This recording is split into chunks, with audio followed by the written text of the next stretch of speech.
Olá, boa noite. Sindicato Rural de Uberlândia realiza campanha de castração gratuita de cães e gatos. Fim de semana é marcado por manifestações contra a decisão do STF de derrubar a prisão em segunda instância. E com o Lula solto, e agora o que acontece com a política brasileira? Esse é o tema em destaque do JU de hoje. Fique com a gente, o jornal começa agora.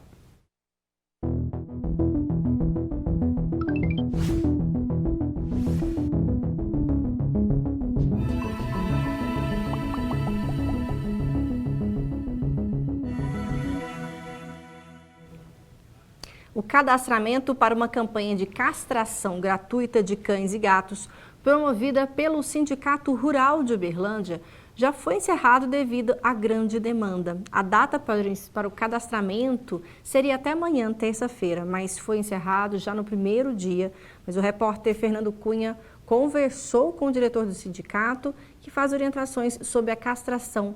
Veja. A ação acontece através de uma parceria entre o Sindicato Rural de Uberlândia e o Ministério Público e também por uma ação da ONG Ajuda, que faz castração com o seu castramóvel. E eu converso aqui com o Zorival Tavares Carneiro, que é diretor do Sindicato Rural de Uberlândia. Bom, encerrada aí a fase de cadastramento, mais de 400 pessoas aí que cadastraram seus animais. Isso mostra a importância desse tipo de ação, né, Zorival? É pela terceira vez que nós estamos fazendo essa parceria com o Ministério Público e a ONG Ajuda. Cada dia o sucesso está aumentando mais, porque tem uma demanda muito grande.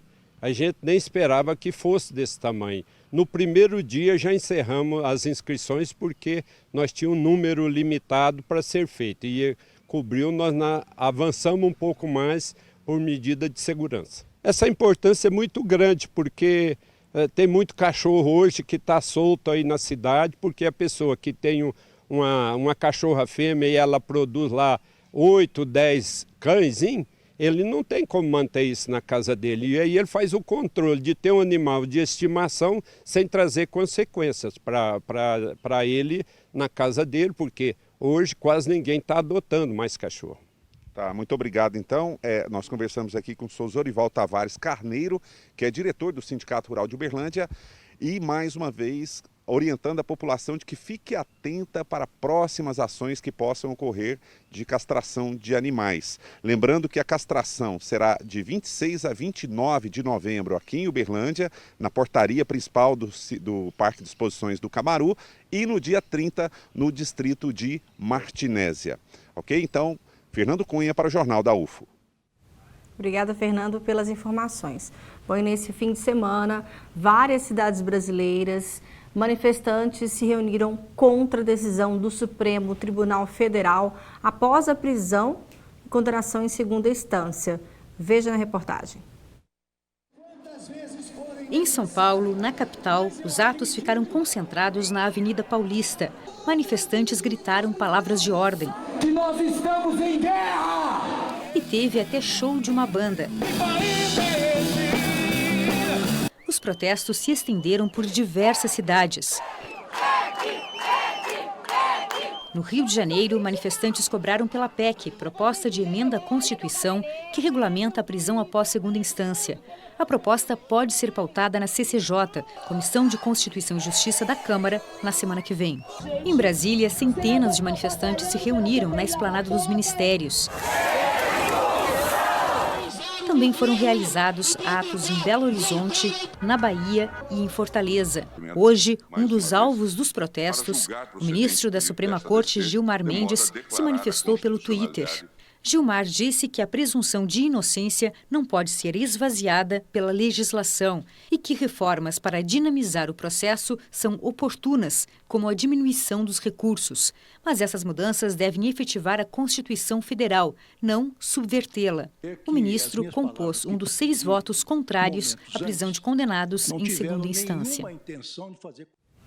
E depois de ser solto, o ex-presidente Lula discursou tanto na sexta quanto no sábado, em São Bernardo do Campo, no ABC Paulista, onde começou como líder sindical. Foi recebido por muitos militantes. Lula partiu para o confronto com o governo de Jair Bolsonaro. Entenda mais na reportagem a seguir. Logo cedo, todo o quarteirão em volta do Sindicato dos Metalúrgicos foi interditado pela polícia e decorado com faixas pelos militantes do PT e de movimentos sociais. Muita gente veio de longe para participar da manifestação em favor do ex-presidente libertado ontem, depois de 1 ano e 7 meses na prisão. Você veio do Rio para ir a noite toda? Lula subiu no caminhão para falar com a multidão às 3 da tarde. Cercado por lideranças do PT e de outros partidos de esquerda, ele agradeceu o apoio da militância e falou sobre o período que passou na cadeia. E durante 580 dias, eu me preparei espiritualmente. Eu me preparei para não ter ódio. Eu me preparei para não ter sede de vingança. Eu me preparei para não odiar os meus avós. Eu disse para vocês que eles iam prender um homem. Mas as ideias que nós construímos coletivamente aqui nessa região e nesse país não poderiam ser presas. Eu estou de volta.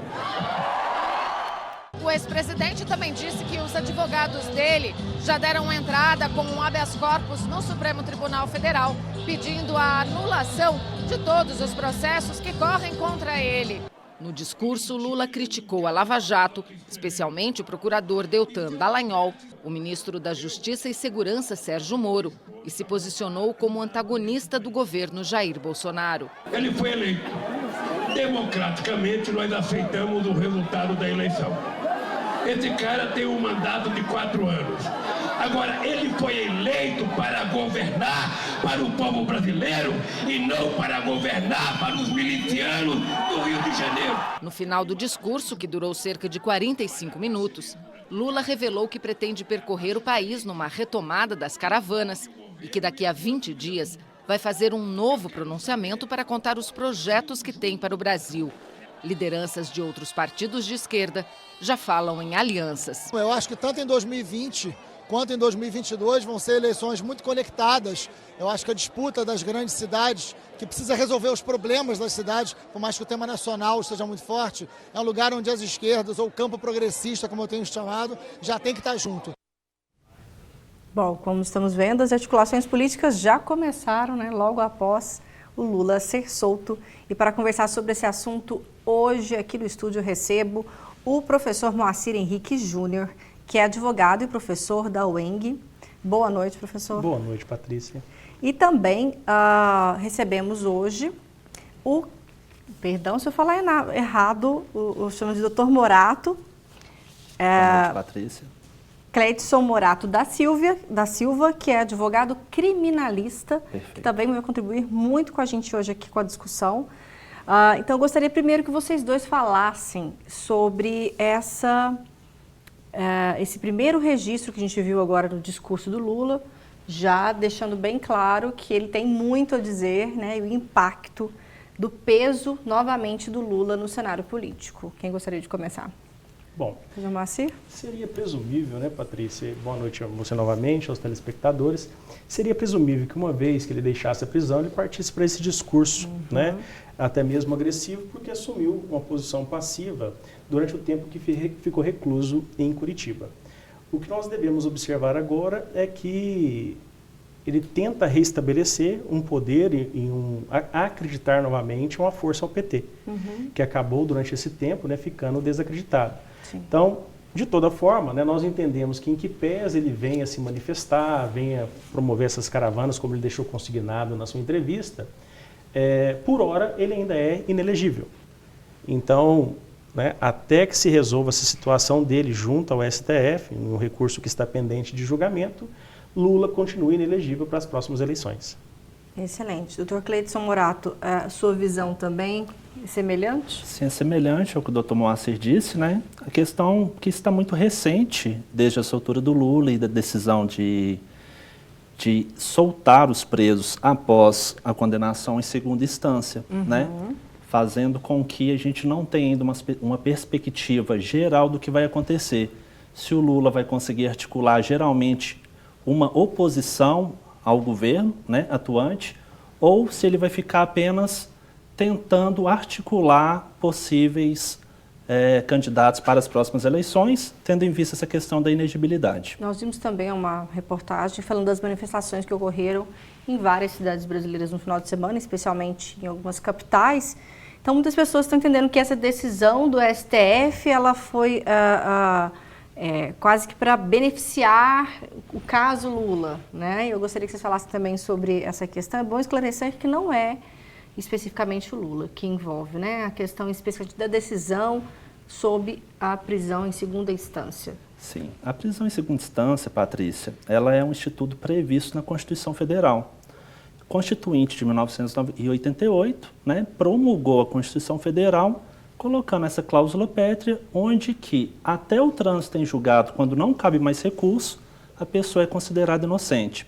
Então, com essa nova visão, né, revendo o antigo precedente de prisão em segunda instância, o STF não está fazendo nada além do que aquilo que se espera de um tribunal constituinte, que é colocar as questões de Constituição em pauta e declarar constitucional as ADs 43, 44, né, referente a essa prisão de segunda instância, que, além do mais, é previsto pelo Código de Processo Penal brasileiro.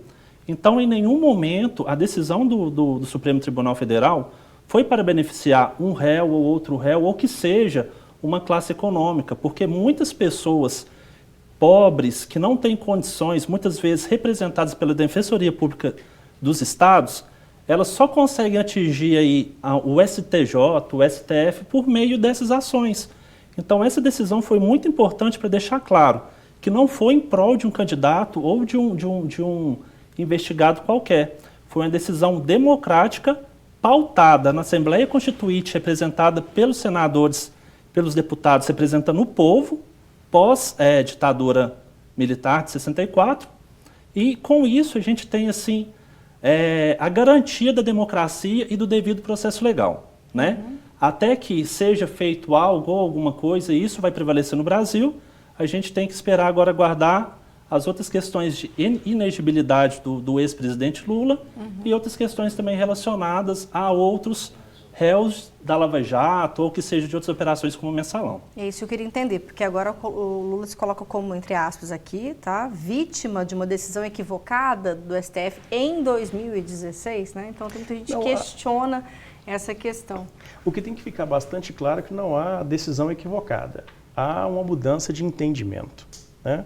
Como muito bem colocado pelo Dr. Cleidson, o que nós observamos aqui, na verdade, é que o Brasil está seguindo o que está, né, nos tratados internacionais, do qual ele é signatário, né? Isso vem inclusive da Corte Interamericana de Direitos Humanos, como ele bem colocou na própria Constituição, e o que nós estávamos antes é justamente ser uma segurança jurídica, que acaba sendo, inclusive, também um direito fundamental.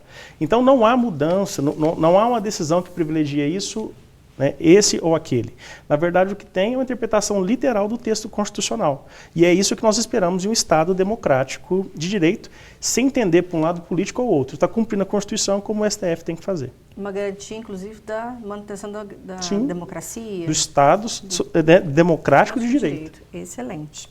Bom, e no sábado, o presidente Jair Bolsonaro e o ministro da Justiça e Segurança, Sérgio Moro, se manifestaram pelas redes sociais sobre a soltura do ex-presidente Lula. Veja. Sérgio Moro disse que não responde a criminosos, presos ou soltos, e que algumas pessoas devem ser ignoradas. O presidente, também sem citar o nome do líder petista, usou analogias militares e pediu aos seguidores que não deem munição ao canalha, momentaneamente livre, mas carregado de culpa. Ao sair do Palácio da Alvorada para um almoço, ele voltou a falar do assunto. A grande maioria do povo brasileiro é honesto, trabalhador, e nós não vamos dar espaço, né, nem contemporizar com o presidiário. Ele está solto, mas continua com todos os crimes dele nas costas. Bom, a polarização política no país se permanece desde as eleições, né, nesse primeiro ano de governo do presidente Jair Bolsonaro. Continua-se ainda essa polarização, mas será que a importância do Lula, aí fica a pergunta aqui, um questionamento, a importância do Lula será mais importante quanto menos for a atuação do governo, né, diante as transformações que se esperam, né, e as pautas colocadas durante a eleição? Olha, acredito que sim, Patrícia. Por quê? Com o cenário da eleição do presidente Jair Bolsonaro, ficou muito polarizado as questões políticas, muito voltado para questões neoliberais ou que seja mesmo as questões para coibir a atuação do PT, né? Então, com a soltura do ex-presidente Lula, nós vamos ter uma nova chance da esquerda ser oposição e de reestruturar essa oposição ao governo do PSL e do Jair Bolsonaro. Então, você acredita que vai ter mais voz agora, a esquerda no Congresso, as articulações políticas Não é vão... possível nem dizer que tenha mais voz, Patrícia. O que a gente consegue visualizar é justamente essa polarização que agora a gente acaba tendo, né? Dois líderes, um de uma direita nacionalista e, de outro lado, uma esquerda voltada, né, a essa proteção dos pobres e oprimidos, como é o discurso que o Lula costuma colocar na TV. Mas o que a gente tem que tomar cuidado e bastante cautela são com os discursos de ódios de ambos os lados. Né? Então, acho que isso é o que os governantes vão ter que se atentar para que não promova, né, esse discurso de ódio entre a sociedade brasileira. E é claro que, né, isso vai possibilitar discussões no âmbito político que quem vai lucrar com isso é a própria sociedade, porque quanto melhor estiver para o povo, de ambos os lados, né, seja da esquerda, seja da direita, quem tem que ganhar com isso é a própria sociedade. E os deputados que agora falam de que eles querem analisar a PEC da segunda instância, já é também conversas para que se mudar até a Constituição? Já, né, principalmente para rever essa última decisão do STF. É possível isso? Quais seriam os canais viáveis para isso? Olha, Patrícia, após a soltura do ex-presidente Lula, o que a direita está tentando articular é justamente que essa PEC seja julgada o mais rápido possível. E para isso eles estão até imaginando um cenário onde vão tirar outras pautas para poder passar essa na frente devido à importância que eles estão dando. Em que pese qualquer tipo de manobra, né, no sentido positivo ou negativo que seja feito, é impossível. Tendo em vista que essa questão da prisão em segunda instância ela é uma cláusula pétrea, né? Então ela não pode ser modificada por emenda constitucional. Isso até o Moacir, a gente conversou antes do programa, ele tem até algo a acrescentar que eu achei bem importante. Vou até passar a palavra para ele, Moacir, por favor. O que a gente pega e observa, Patrícia?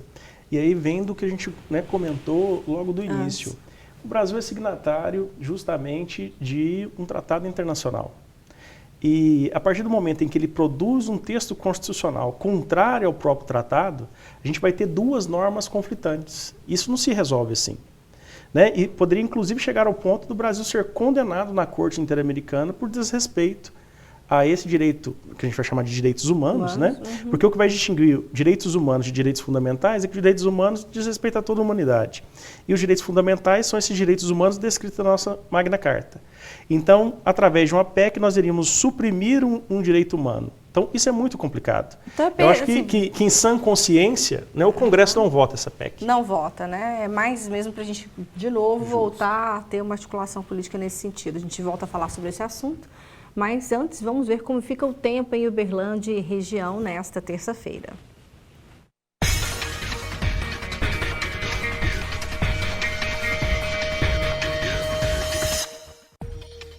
Terça-feira de céu nublado em Uberlândia, mínima prevista de 23 graus e máxima de 33. Em Monte Carmelo, a previsão é de dia parcialmente nublado.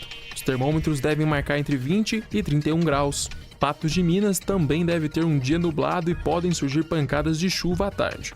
Mínima de 23 e máxima de 33 graus. Em Tuiutaba pode chover a qualquer momento do dia. A temperatura mínima chega a 23 graus e a máxima 35. Céu nublado e possibilidade de chuva à tarde em Araxá. A mínima é de 20 graus e a máxima 27. Agora é hora de saber dos eventos que acontecem aqui na Universidade Federal de Uberlândia ao longo da semana. Veja.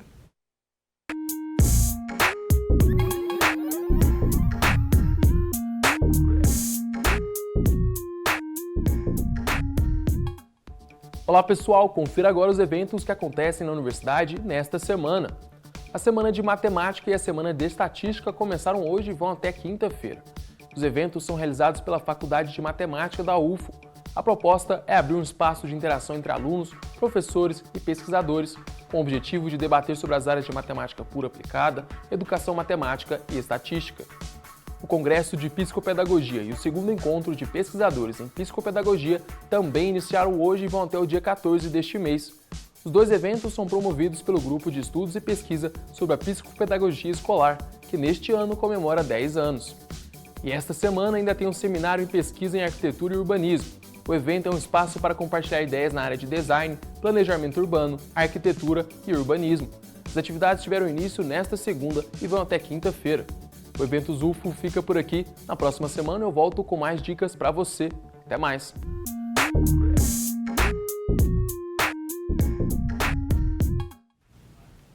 E olha só, a gente teve participação agora na nossa live no Facebook. A Claudete Rosa, ela deixou uma mensagem, um comentário, ela disse: tem 2 anos esta PEC, já deveria ter resolvido. Muito obrigada pela sua participação, viu, Claudete, aqui com a gente no JU. Então, já que a Claudete colocou novamente essa pauta da PEC, essa sensação de impunidade, seria isso, né, que os brasileiros tanto vão cobrar para que não volte essa sensação de impunidade?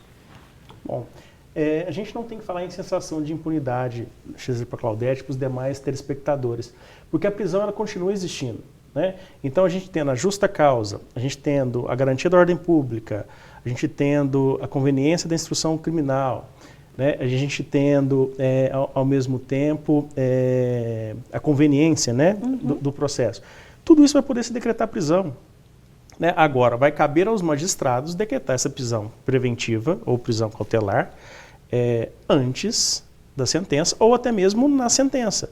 Se ele estiver decretada a prisão dele na sentença, dizendo que, olha, não te dou o direito de você recorrer em liberdade, ele vai ficar preso. Toda essa situação com Lula teria sido dirimida se o Moro tivesse decretado a prisão dele. Mas tem casos para que possa fazer isso, né? Flagrante, tem os casos específicos. Hoje em dia, essa prisão em flagrante ela tem que ser convertida em prisão preventiva. Né? Então, os requisitos dela vai estar descrito lá no artigo 312 então, do Código de Processo Penal. Se preenche os requisitos, vai se decretar a prisão e o processo vai ter que ser mais célere.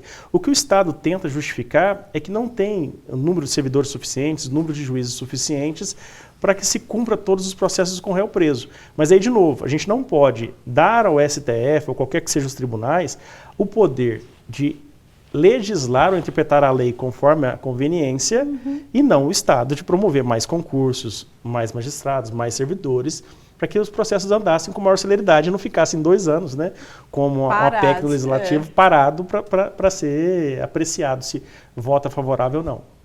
Muito bom. Como a gente está chegando já no momento final do nosso JU, ainda quero falar sobre a imagem do STF, como que ainda passa por momentos de turbulência no nosso país, principalmente na avaliação dos brasileiros. Doutor Morato, então, como que fica essa instituição brasileira? Novamente, com esse novo presidente do STF, Patrícia, esse novo entendimento da prisão de segunda instância, a gente passa a ter um pouco mais de segurança jurídica no nosso cenário, né? Tanto que a segurança jurídica ela é muito importante não só para a questão política interna do Brasil, mas externa. Tanto que com a soltura do ex-presidente Lula, né, voltando lá ao tema, a gente teve aí uma queda da Bolsa e também uma diminuição na questão do dólar. Né? Então, assim, hoje o Brasil está passando por um momento de insegurança jurídica.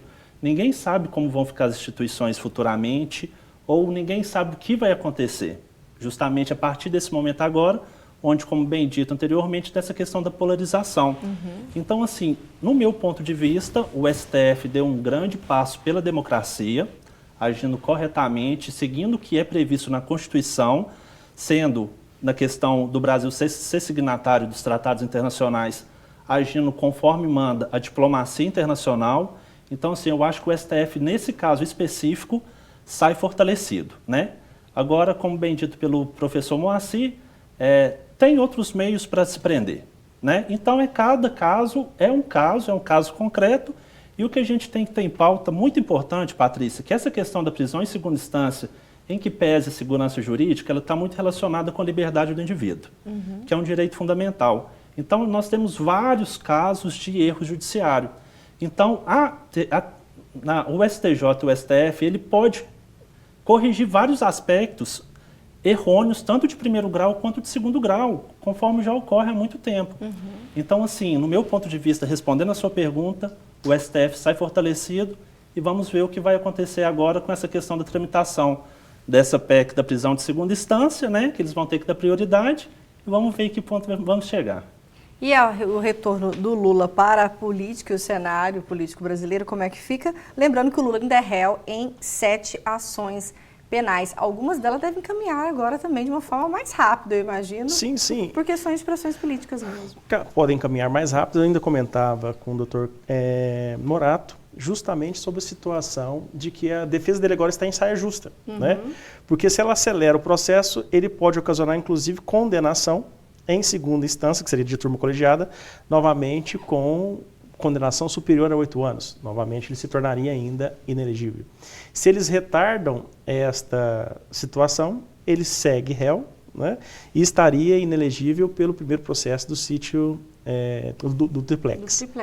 Então, a gente sabe que existe esse anseio pela esquerda de que Lula retorne à política, mas como cenas dos próximos capítulos, a gente não vai ver ele na política tão cedo à frente como algum líder. Ele pode articular e ele pode orientar. Ele ser candidato tão cedo não. Não é tão positivo esse cenário, né?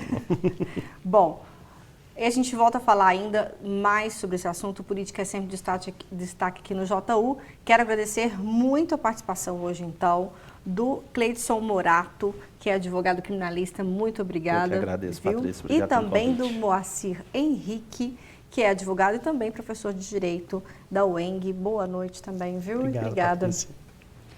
E a edição desse JU chega ao fim, mas logo mais às 10 horas da noite, o Roda Viva recebe o Uival Nohan Kahari, que é professor da Escola professor de História da Universidade Hebraica de Jerusalém. Ele é o autor do livro Sapiens, uma breve história da humanidade. Então está imperdível, continua aqui na TV Cultura e muito obrigada pela audiência. Eu te espero amanhã.